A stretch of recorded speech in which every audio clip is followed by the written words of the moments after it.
Kwa mara ya kwanza baada ya miaka 140 Arsenal wamefanikiwa kuingia nusu fainali ya ligi ya mabingwa barani Ulaya kwa mara ya pili mfululizo. Msimu uliopita walifanikiwa kuingia nusu fainali ya ligi ya mabingwa barani Ulaya ambapo walikutana na PSG. PSG walifanikiwa kuifunga Arsenal na kuitoa katika hatua ya nusu fainali ya ligi ya mabingwa barani Ulaya na wakafanikiwa kuingia fainali ambapo walichukua kombe la ligi ya mabingwa barani Ulaya. Msimu Arsenal kaingia tena kwa mara ya pili mfululizo katika fainali ya ligi ya mabingwa barani Ulaya, anakutana na Atletico Madrid. Swali kubwa linabaki, Arsenal atafanikiwa kuingia katika hatua ya fainali ya ligi ya mabingwa barani Ulaya? Na hii itakuwa ni mara ya pili. Mara ya kwanza na mara ya mwisho kwa Arsenal kuingia katika fainali ya ligi ya mabingwa barani Ulaya ilikuwa mwaka 2006 ambapo alifungwa na Barcelona magoli 2-1. Na kama unakumbuka ni kile kikosi cha baadhi ya wachezaji ambao walikuwa katika kikosi cha Invisible walikuwepo kwa asilimia kubwa. Mchezaji kijana kwa kipindi kile alikuwa ni Cesc Fabregas. Niko na wenzangu Frankie Kimambo Lelo pamoja na George Angelos pamoja na mimi mwenyewe Martin Kiumbi, ambapo tutaenda kuangazia kwa kina zaidi kuhusiana na mechi za ligi ya mabingwa barani Ulaya. Nusu fainali ya moto ambayo watu wengi wanaitem kama ni fainali kabla ya fainali ni mechi ya Bayern Munich pamoja na PSG. Nani ataingia katika hatua ya fainali? George. Yes sir. Unakubaliana na mimi mechi ya PSG pamoja na Bayern Munich ni fainali kabla ya fainali? Of course, sio uongo Martin. Jinsi timu zilivyokuwa msimu huu, viwango vyao, jinsi wanavyocheza, ni moja ya timu bora sana duniani kwa sasa. Kwa hiyo ukisema unataka kutaja timu 3 bora duniani, nadhani PSG na Bayern hawezi kukosa kwenye hiyo list kwa msimu huu. Kwa hiyo ni game moja kubwa sana. Ni game itakuwa na ushindani kwa sababu kumbuka PSG ni bingwa mtetezi. Kwa hiyo anataka kuonyesha kwamba hakubahatisha. Lakini Bayern pia ni timu ambayo imekuwa ikijengwa kwa muda mrefu sana. Kwa hiyo nao wanatamani mafanikio. Kumbuka wana kocha kijana kama Company ambaye anapenda moment kama hizi. Kwa hiyo itakuwa ni challenging kiukweli, na hiyo ni bonge la game. Kama ulivyosema, ni moja ya mechi kubwa sana kwenye hatua ya nusu finali. Unampa nafasi nani kati ya PSG na Bayern? Bado sijiridhishi na PSG kwa msimu huu. Kwenye mechi kadhaa nimekuwa nikiwaangalia, kuna vitu kadhaa ambazo vinakosekana.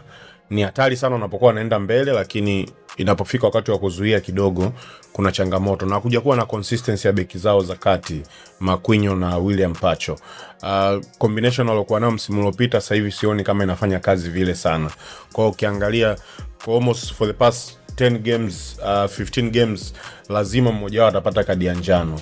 Na kwenye changamoto kama hiyo nakutana na Bayern, ukiwa na beki wakati ambaye ana njano mapema, tayari uko kwenye risk ya kutoka, kwa sababu tuliona robo finali, nusu finali ikiwa hivyo inakuwa ngumu. Robo finali Madrid amepata kadi ya nyekundu immediate na magoli ndio yakaanza kumiminika. Kwa hiyo nadhani kwa upande wangu mimi kama ni asilimia naweka 60 kwa 40 kwa upande wa Bayern kutokana na kiwango ambacho amekuwa akionyesha msimu huu. Okay.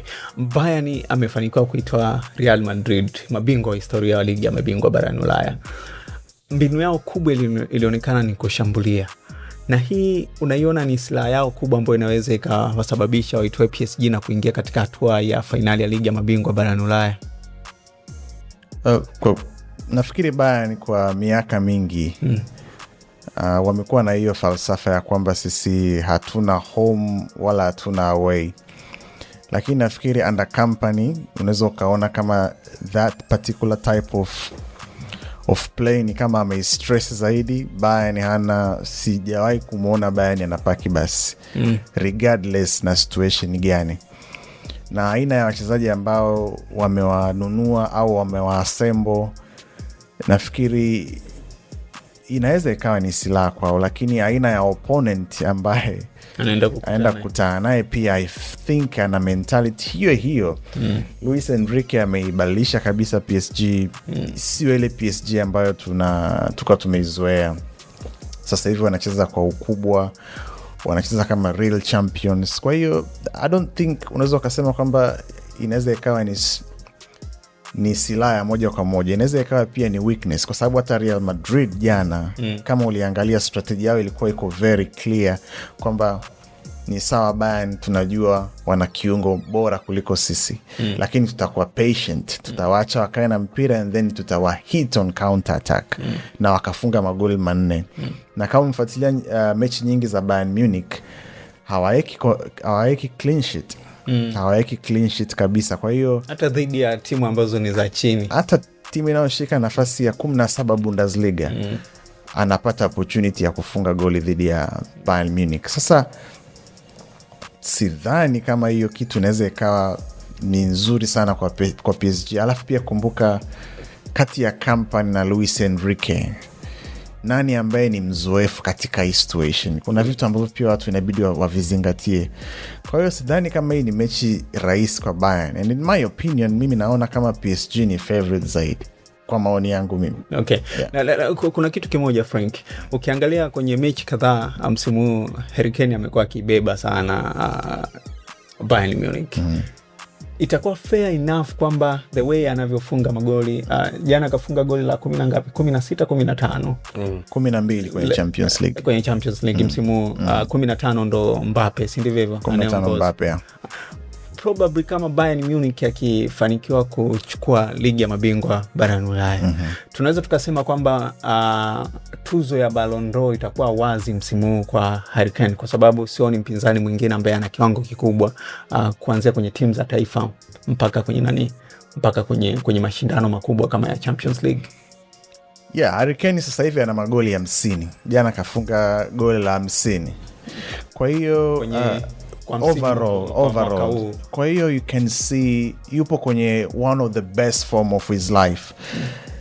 Lakini sidhani kama hiyo inaweza ikatosha yeye kuchukua Ballon d'Or, hata kama watachukua Champions League, kwa sababu kombe la dunia la mwaka huu lina siasa nyingi sana. The fact kwamba linafanyika United States, I think kutakuwa na a lot of attention, ukijumlisha na hizi mambo zinazoendelea za World War, I mean, za vita na nini. I think World Cup ya mwaka huu, kama kama mtu alikuwa na fanikio fulani huko kwenye ligi na akaenda akachukua World Cup, au hata kama hatachukua chochote huko lakini akaplay a very big role kwenye ile stage ya World Cup, mwaka huu kuna possibility kubwa sana Ballon d'Or winner anaweza katoka pia kwenye World Cup. Hebu nisaidieni kitu kimoja. Mnazungumzia sijui World Cup inaweza ikawa ni kama nini, kama shindano ambalo linaweza likadecide mtu mshindi wa Ballon d'Or. Itakuwa na maana gani? Mfano let's say tuwaweke Messi au Lamine Yamal au Ronaldo, mmoja wao akashinda World Cup, lakini World Cup ni tournament ambayo inatumia wiki 6 let's say. Itakuwa na maana gani mtu ambaye ameperform ndani ya wiki 6 akapewa ushindi wa Ballon d'Or, alafu ukamwacha mtu ambaye ameperform the whole year katika performance nzuri na kubwa? Mfano umezungumzia wewe mwenyewe kuhusiana Harry Kane, amefunga goli la 50 ndani ya mwaka huu wa kalenda. Kwa ni performance ambayo ni kubwa kwa mwaka huu. Sasa itakuwa na maana gani kumuondoa huyu aliyeperform kwa kiasi kikubwa afu unampa mtu ambaye anang'ara katika tournament ya wiki 6? Nadhani sehemu moja hapa Martin uipati ni kwamba Ballon d'Or has a record, na unapozungumzia chochote lazima uangalie rekodi yake imekuwa ikifanya vipi. So kwa miaka yote ambayo kumekuwa kuna kombe la dunia, mshindi wa Ballon d'Or amekuwa influence na kombe la dunia. Unakumbuka Fabio Cannavaro alichukua Ballon d'Or. Sawa. Kwa hiyo kunapokuwa kuna kombe la dunia, unajua unalita kombe la dunia, ushindani wako sio Ulaya tu. Okay. Kwa hiyo wewe sasa hivi unazungumzia ligi ambayo ya kwako Ulaya, Champions League ni Ulaya, lakini kombe la dunia unacheza na timu za Afrika, timu za Asia, timu za South America. That's why inaitwa kombe la dunia. So unaweza ukajudge kwamba ni tournament ya muda mfupi, lakini inahusisha watu wengi ambao wako duniani.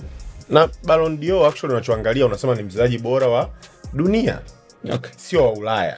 Okay. Sawa. Kwa hiyo unavyosema mchezaji bora wa dunia na kuna kombe la dunia, vinaendana, you mark that. Sawa. Na kikubwa tunachokisema ni kwamba as Harry Kane unavyomzungumzia, unazungumzia goals. Okay. How many assists? Zitakuwa chache. Sawa. Contribution inaweza ikawa chache. Remember, wewe unazungumzia Harry Kane, mimi nilikuwa nataka nikupe hiyo. Ndani ya Bayern Munich kushakuwa na maongezi kuhusiana na Michael Olise. Yaani wewe ulioko huku nje unamuona Harry Kane, lakini wenyewe ndani ya klabu Ballon d'Or wanataka iende kwa Michael Olise. Unaona sasa utatu unapoanza. Is that fair kwamba Olise achukue Ballon d'Or mbele? Hawezi kuchukua. Yeah, I'm saying hawezi. Hivyo ndo hicho kitu hakipo. Sawa. Hicho kitu yani I'm not saying kipo ama kipo. I'm telling you habari za ndani za Bayern kwa sababu ya Ujerumani wameanza kumwangalia Michael Olise yule. Wameanza kumwangalia Michael Olise kama mtu atakayechukua Ballon d'Or. Na mbaya zaidi hicho tunataka kuongea ndo nilikuwa nataka kwenda huko. Kwamba Harry Kane anacheza Uingereza ambayo probably inavyokuja kombe la dunia tunasema itakuwa ni timu nzuri, lakini most of the time kutokana na history Uingereza inaishiaga semi-finals, quarter finals, and then Michael Olise anacheza France ambayo France ina Mbappe, ina Dembele na nani, probability ya kwamba hawa kufika finali ama kuchukua hii kombe ni kubwa zaidi ya Uingereza. Okay. So let's imagine Bayern Munich ndo kachukua Champions League. Sawa. And then France amechukua kombe la dunia. Pamoja na mapenzi yako utampaje Harry Kane? Ama wewe wakati unampa Harry Kane utakuwa una kategori gani ya kumpa Harry Kane? France akichukua World Cup, George. Yaani ukisikia France amechukua World Cup, nafikiri Ballon d'Or unajua ni ya nani? Mbappe. Unajua exactly. No, I think sasa mnakosea sehemu moja. No, generation hana hiyo pulling kwa sababu ya hana hiyo pulling hiyo kijana. You all think like that, lakini mimi sidhani kama Michael Olise hana hiyo pulling unaosema. Yani sidhani. You all believe hivyo, lakini sidhani hivyo. George, mfano Bayern kachukua ligi ya mabingwa barani Ulaya, alafu French akachukua World Cup. Sawa. Kwa siasa tu za mpira Mbappe wewe ukamwacha kumpa hiyo. Sasa it depends kwenye kombe la dunia Mbappe kafanya nini. Mbappe hajafunga goli au kafunga magoli mawili afu Olise ana assist ana assist 4 au ana goli 3. No, that, right now you are imagining kwamba kuchukua tu amfikirii mchango wa mchezaji husika. All I'm saying kama Ufaransa atachukua kombe na Michael Olise yuko uwanjani na ana mchango kwenye timu na yeye kachukua huku Champions League. Hiyo conversation ya Mbappe ni tamu, lakini itakuwa haina ladha. Itakuwa tu ina utamu ambao hauna ladha mdomoni kwa mtu kwamba sasa huyu kwa ajili ya nini? It won't make sense. As much as we think FIFA ni chama cha mpira, FIFA is a marketing agency. They live through branding and marketing. Hiyo ndo oxygen ya FIFA. If they want to make their organization reputable for business, watampa nani Ballon d'Or? So watampa, yani wataimarket vipi hiyo tuzo kwa huyu kijana badala ya Mbappe? Now I think tunaangalia kwenye sehemu mbili tofauti ambao ni sawa. Lakini all you are saying kuhusiana na Mbappe kwamba is already a marketable prize ama already somebody ambaye ameshakuwa marketized kwamba is one of the top players in the world. Na sisi sasa hivi tunamzungumzia kama Michael Olise kama somebody ambaye ndo anaingia kwenye conversation. Bado hajafika kwenye conversation ila anaingia pale. Lakini ukimwangalia Olise amekuwa akitoa mchango kwenye timu yake. Mind you, Olise ndo kamtoa Mbappe na Real Madrid kwenye round iliyopita. Olise ndo kamtoa because amechangia kwenye magoli waliofunga Bayern 4 jumlisha yale mengine mawili 6. Olise ana magoli ana goli na ana assist karibu 2 au 3 kwenye haya magoli. Kwa hiyo obvious amechangia kumtoa Mbappe. Sasa hivi tunazungumza kwamba kama ni product, tuseme kwenye product ya Champions League sasa hivi. Msimu unaisha Bayern ameshinda Champions League. You all talk about Harry Kane na goals, lakini player of the tournament I can assure you atakuwa Michael Olise. Okay. I can bet you on that. Okay. Kama Bayern Munich anachukua kombe la Champions League na msimu umeisha kwamba nani player of the tournament, I believe Harry Kane atachukua top scorer, lakini player of the tournament atakuwa Michael Olise. Okay. So player of the tournament ambaye anaenda kwenye kombe la dunia, kwanza confidence itakuwa high na unategemea kabisa kwamba atafanya 2 times ya huyo Mbappe unayemsema. Sababu Mbappe atakuwepo lakini hana hiyo motivation ya ziada ya kwenda kwenye haya mashindano. Okay. Lakini Olise atakuwa nayo. Okay, sawa. Shukran George. Sasa kuna kitu kuna kauli ulikuwa unasema let's say tuitumie kwenye hiki. Arsenal kaingia katika finali, au sio? I mean kaingia nusu finali ya ligi ya mabingwa barani Ulaya. Na probably maybe anaweza kafika finali. probably pia anaweza akachukua ligi ya mabingwa barani Ulaya. What if akachukua ligi ya mabingwa barani Ulaya alafu pia England wakachukua kombe la dunia la mwaka huu? Tunaweza tukaleta mjadala mwingine kwamba Declan Rice anafaa kwa kuchukua Ballon d'Or. Why are you laughing, guys? This is very funny. This is very funny. Okay. Yeah. Frank, say something. Let me see. Listen. Yeah. Atakuwa amekitabu hivyo kwa sababu hata hiyo conversation kuna watu wameshaianzisha kwamba Declan Rice anafaa kuwa kwenye hiyo conversation, lakini as we know ni football propaganda. Sawa. Ni football propaganda. And I think Declan Rice ndo the next England captain baada ya Harry Kane, na nafikiri atakuwa Arsenal captain in the near future. Kwa hiyo ni player ambaye pia yuko marketable. You can market Declan Rice kwa mambo ambayo ameyafanya na hizo possibility ambazo umezifanya. Lakini I think we should proceed. You don't see hiyo haiwezekani. Declan Rice as Ballon d'Or winner right now? Hapana. Hapana. Kwanza amekuwa na msimu mbaya msimu huu. Yaani kama Arsenal anashinda msimu huu is not because of him. Amekuwa na msimu mbaya. Moja ya wachezaji ukichukua Ballon d'Or ukimpa Declan Rice, as a matter of fact tuzo zingine zinatakiwa ziishi hapo zisiendelee tena. Okay, sawa. Arsenal wamefika nusu finali ya ligi ya mabingwa barani Ulaya kwa mara ya pili mfululizo chini ya Mikel Arteta ambaye nje anaimbwa vibaya sana. Mashabiki hawana furaha kuhusiana na performance yao. Wako katika hatua ya nusu finali, wanaongoza kwa tofauti ya point 6, lakini performance ya Arsenal haiwapi yale matumaini kwamba kesho yetu itakuwa bora. Ni kweli? Kipi ambacho kinasababisha hivyo? Kwa nini Arsenal inaonekana kudrop kwa sasa hivi? Ukiangalia nilikuwa napitia tangu aje Mikel Arteta miaka 6 iliyopita na Arsenal imekuwa ikiwa na wastani wa kuchukua point 1.5 kwa mwezi huu wa 4 April. Kuanzia mwezi wa 4. Yani kila mechi wamekuwa na wastani wa kuchukua point 1.5, tofauti na wapinzani wao wakubwa wa ligi kuu ya England ambao ni Man City. Wakifika tu mwezi wa 4 wana wastani wa kuchukua point 2.7 kwenye kila mechi, ambao yani kiharaka is like kama kwenye kila mechi wanashinda. Sijui unanielewa. Tatizo linakuwa nini? Kwa nini watu mentality hawana ile imani sasa hivi kwamba Arsenal wanaweza kufanya vizuri kwenye mashindano yaliyobaki, tofauti na miezi mitatu iliyopita ambapo tulikuwa tunaiona Arsenal kwamba ni moja ya timu ambayo inaweza ikachukua ligi ya mabingwa barani Ulaya kuzidi timu zote, kuzidi Bayern ambayo tunaisifia, kuzidi PSG tunaisifia. Ni moja ya timu ambayo inaweza ikachukua ligi kuu ya England, kuzidi Liverpool, kuzidi Man City. Kipi kimetokea ghafla Arsenal inacheza vibaya pamoja na mafanikio hayo? Kipi kimetokea? Kuna vitu vingi vimetokea, sio kimoja. Kwanza, kwa watu ambao wanaifuatilia Arsenal, kuna changamoto kubwa sana ya majeraha kwa wachezaji ambao you can say they are key players, kwa sababu Arsenal ina flagship players. Yani kuna mradi wa Arsenal una flagships. Odegaard for example, Saka. Ukirudi huku nyuma kuna hawa kina Raya, kina Timber. Sasa tunavyoongea sasa hivi flagship ya mradi wa Arsenal ambao ni Bukayo Saka ana a very terrible season. Odegaard very bad season. Kai Havertz is unfit. Timber is out. Kwa hiyo ni bahati mbaya kweli kwamba kipindi ambacho ni cha muhimu cha msimu, you need your best players to be on form. Hakuna hata mchezaji mmoja wa Arsenal yupo kwenye form. Hakuna hata mmoja tunavyoongea, yani hakuna. Kwa hiyo labda David Raya. Even David Raya bado watu wana changamoto naye, namna yake anaanzisha mashambulizi. Kwa hiyo it's very unfortunately kwamba wanaingia katika a critical time of the season. Wachezaji wao ambao ni muhimu hawako on form and wako injured.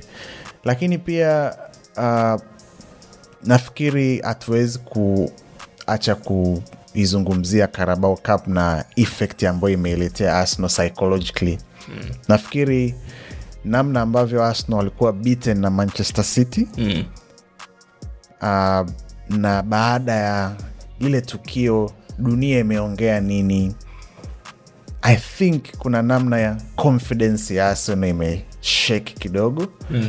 Na ukiangalia kilichotokea hiyo misimu 3-4 iliyopita, wao kama binadamu, wao kama klabu ambao hawajai kuachieve hichi kitu ambacho wanataka kuachieve, hichi kikosi, I think unaweza ukaelewa wanapata hiyo pressure. Mikel Arteta hajai kuwa kwenye hii situation. Kwenye kile kikosi chao chote ni Gabriel Jesus pekee ndiye ambaye ana experience title race na kuchukua ubingwa. Kwa wale wengine wote they have never been in this situation. Sasa ukikompare na Guardiola ambaye umemsema hapo, amefanya hichi kitu mara kwa miaka mingapi? Tangu 2008 mpaka leo 7. Okay. No, I mean, kwa miaka yake yote ya ukocha, he has been doing this. Lakini umeongea pointi ya msingi hapo. You're not wrong, Martin. Hapa Man City amefanya hichi kitu mara 6. So it's different na mtu ambaye hajai kufanya kabisa.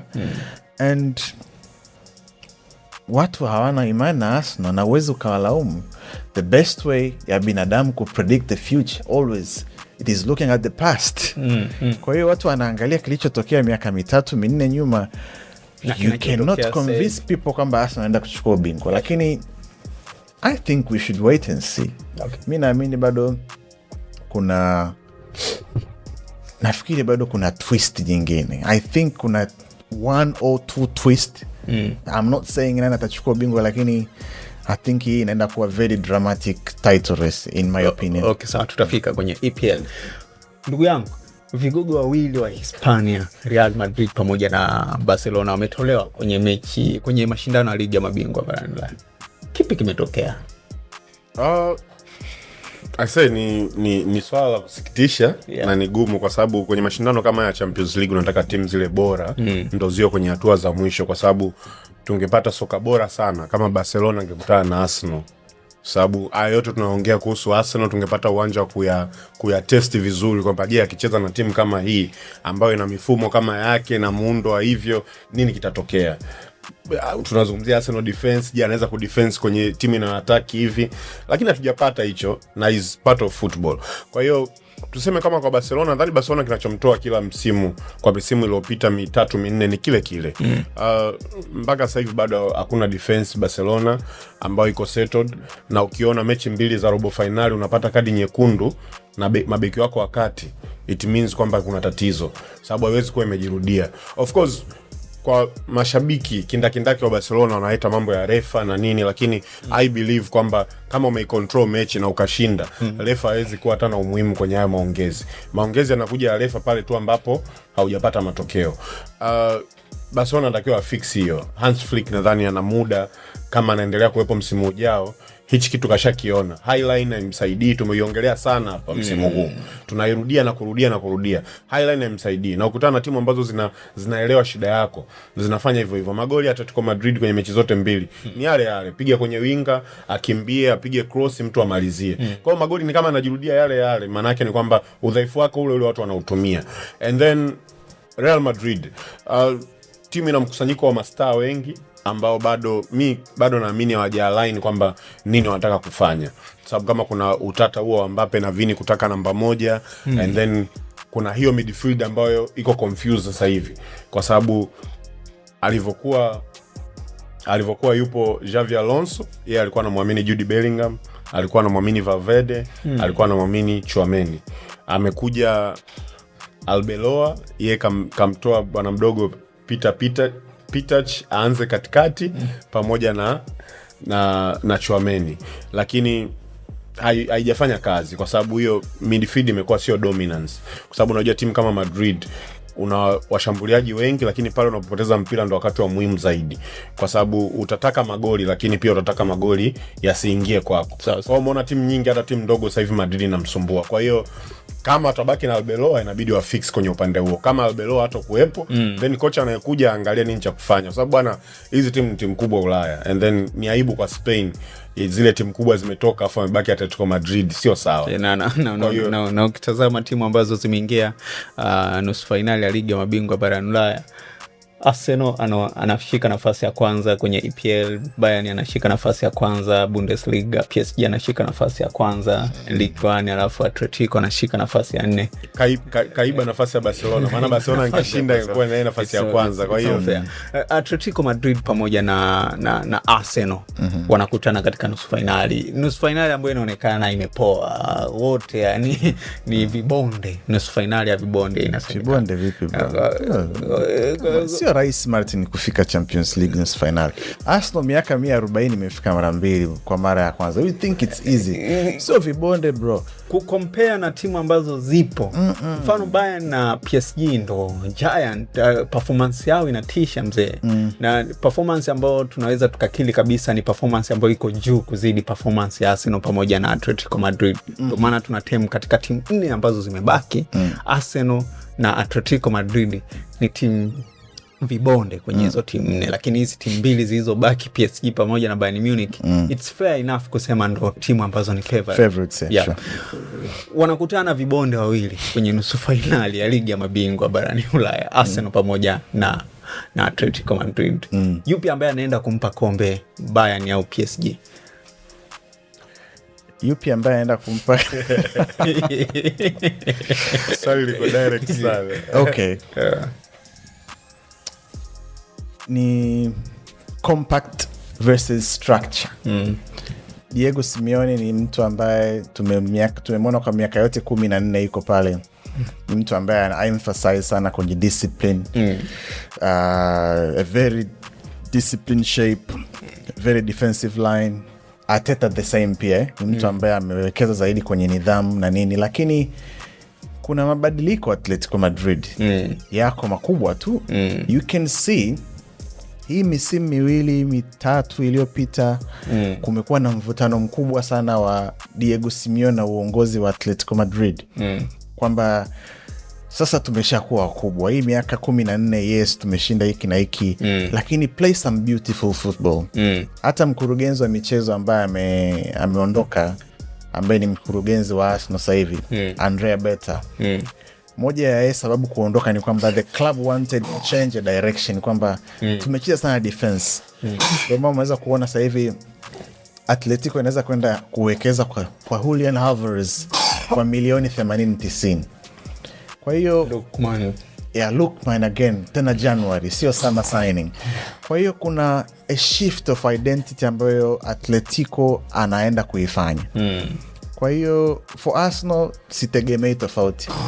Mechi 8 zote zilizobaki za Arsenal zitakuwa ni mechi ambazo kama kuna shabiki wa Arsenal ana ugonjwa wa moyo asiziangalie. Mechi zote zilizobaki. Ukitazama msimu uliopita Arsenal alikutana na PSG kwenye zile hatua za mwanzoni na akafanikiwa kumfunga. Lakini walipokutana katika hatua ya nusu finali, Arsenal akapigwa home and away. Hii inaweza ikawa the same story na msimu huu, ambapo Arsenal msimu huu wakati anakutana na Atletico Madrid alimfunga Atletico Madrid magoli 4. Hii inaweza ikawa the same story kwamba anapoenda kukutana naye tena katika nusu finali ya ligi ya mabingwa barani Ulaya, anaweza akafungwa, yani kawa the same story kama iliyotokea msimu uliopita.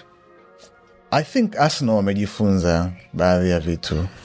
Kama umeangalia Arsenal vizuri, pamoja na watu kumsema Arteta vibaya, lakini ni mtu ambaye anaweka progress kidogo kidogo kila msimu. Ni hiyo tu kufinish over the line imekuwa changamoto, lakini you can see ni mtu ambaye ana improve season after season. Sawa. Before Arteta amekuja Arsenal kushiriki Champions League, it was a problem. Even during Arsenal Wenger time, Arsenal kuvuka hatua ya 16 bora, it was a big issue.